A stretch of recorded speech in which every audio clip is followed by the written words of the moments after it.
और इस कड़ी में डिपार्टमेंट ऑफ यूथ अफेयर्स से मैं आवाज़ देना चाहूँगी। भारतेंदु राजस्थान से हमारे बीच में मौजूद हैं। तालियों की जो ध्वनि है उसमें जोश, उत्साह, उमंग की ज़रूरत है। बहुत स्वागत भारतेंदु आपका। महात्मा गांधी पे आपके विचार। देश की शिराओं में संचारित युवा शोणित को सादर प्रणाम। भारतेंदु नेहरू युवा केंद्र झुंझुनू से बनगोठड़ी के लाल शहीद कैप्टन जगदेव सिंह पूनिया के राज्य त्याग, प्रेम, सौंदर्य, शौर्य की भूमि राजस्थान से आया हूं। वर्तमान विश्व जहां विध्वंसकारी शक्तियों ने मानवता के अस्तित्व को खतरे में डाल रखा है, वहां गांधी जी की अहिंसा एक आशा की किरण है। महात्मा के विचारों की यह श्रृंखला मोहनदास से प्रारंभ हो गई थी। बचपन में मोहन ने चोरी कर ली, पूछने पर स्पष्ट मना कर दिया। जांच में मालूम हुआ मोहन चोर थे। पिता करमचंद गांधी ने उनसे छड़ी मंगवाई। पिटाई के डर से मोहन की आंखें बंद थी। छड़ी लगने की आवाजें आ रही थी, किंतु दर्द नहीं हो रहा था क्योंकि पिता स्वयं को मार रहे थे।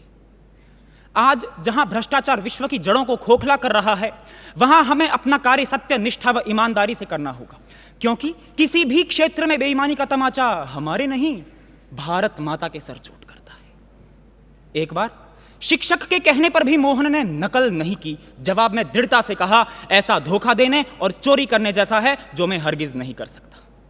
साथियों, वर्तमान में जिस प्रकार से भारत में पेपर लीक हो रहे हैं, उस समय इस प्रेरक प्रसंग की प्रासंगिकता प्रत्यक्ष प्रतिबिंबित प्रतीत होती है। यदि यह विचार हम अपना लें तो पेपर लीक करने वाले व करवाने वाले समाप्त हो जाएंगे। युवाओं को जानना आवश्यक है, जब गांधी जी अपनी वकालत का पहला मुकदमा लड़ रहे थे, तब उनकी टांगें कांपने लगी और वे बिना बहस किए बैठ गए। लेकिन आगे चलकर वे एक प्रतिष्ठित वकील बने। आज विश्व के युवाओं के समक्ष अनेक बाधाएं हैं। कोटा में छात्र अवसाद में जी रहे हैं, आत्मघाती कदम उठा रहे हैं। गांधी जी के अनुसार बाधाएं हमें मजबूत बनाने का कार्य करती हैं, न कि हमारा मनोबल गिराने का। गांधी जी एक प्रतिष्ठित वकील के रूप में स्थापित थे।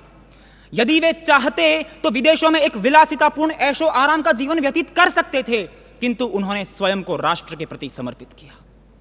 और आज वर्तमान में भारत ब्रेन ड्रेन की समस्या का सामना कर रहा है। यूं तो हर क्षेत्र बहुराष्ट्रीय कंपनियों के सीईओ भारतीय हैं, लेकिन वे विदेशों में बसकर वहां का विकास कर रहे हैं। हमें अपनी जड़ों को नहीं भूलना चाहिए। गांधी जी कहते थे कि प्रकृति मानवीय आवश्यकताओं के लिए है, मानवीय लालच के लिए नहीं। इसीलिए जब एक बार उनके पौत्र ने छोटी पेंसिल को झाड़ियों में फेंक दिया, तब उन्होंने उसे दोबारा इस्तेमाल करने को कहा। आज सतत विकास के लक्ष्यों का विचार गांधी जी के उन्हीं विचारों का आधुनिक स्वरूप है। हम जानते हैं गांधी जी ने सत्याग्रह की शुरुआत अफ्रीका से की, और G20 का वह भावुक क्षण जब अफ्रीकन यूनियन को शामिल करके G21 बना दिया, पीड़ पराई जाने रे के विचार ने तुर्की में ऑपरेशन दोस्त को संभव बना दिया, तब गांधी जी के विचारों की आभा पूरे विश्व में प्रकाशित हो रही थी। अंत में मैं नेहरू युवा केंद्र संगठन और उसके तत्वाधान में प्राइड इनिशिएटिव का धन्यवाद करना चाहता हूं, और सादगी, विनम्रता और गंभीरता के प्रतीक हमारे आदरणीय अध्यक्ष श्री ओम बिरला जी का भी मैं धन्यवाद करना चाहता हूं, अपनी कृतज्ञता प्रकट करना चाहता हूं। जय हिंद, अखंड भारत, अतुल्य भारत।